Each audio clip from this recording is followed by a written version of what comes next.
Nasawi ang driver ng isang modified e-bike at isang pasahero ng tricycle habang malubhang nasugatan ang isa pa matapos magsalpukan ang dalawang sasakyan sa barangay San Isidro, Ilagan City, Isabela. Sa panayam ng Bombo Radyo Kawayan kay Police Captain Noraline Andal, Information Officer ng Ilagan City Component Police Station, magkasulungat ang direksyon tinatahak ng modified e-bike at tricycle nang maganap ang insidente.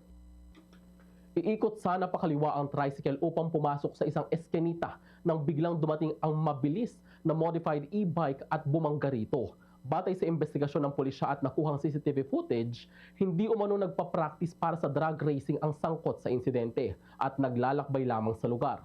Gayunman napag-alaman na wala umanong suot na helmet ang driver ng modified e-bike. Nagkaroon na rin ng paunang kasunduan ng magkabilang panig na pag-uusapan ang insidente matapos mailibing ang mga nasawi. Hindi naman itinuturing na accident-prone ang lugar ng banggaan at ito ay may sapat na ilaw sa gabi. Samantala, pinaalalahanan ni Andal ang mga motorista na pairalin ang disiplina at iba yung pag-iingat sa pagmamaneho upang maiwasan ang makahalintulad na aksidente. Ganito ang bahagi ng pahayag ni Police Captain Noraline Andal.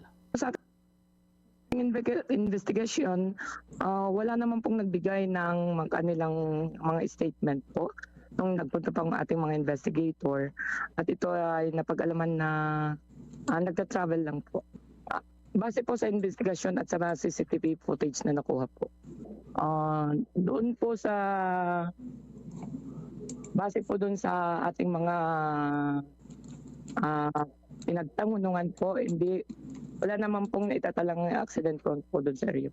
Makikita po natin, well lighted naman po yung area. Sa Radyo Bombo!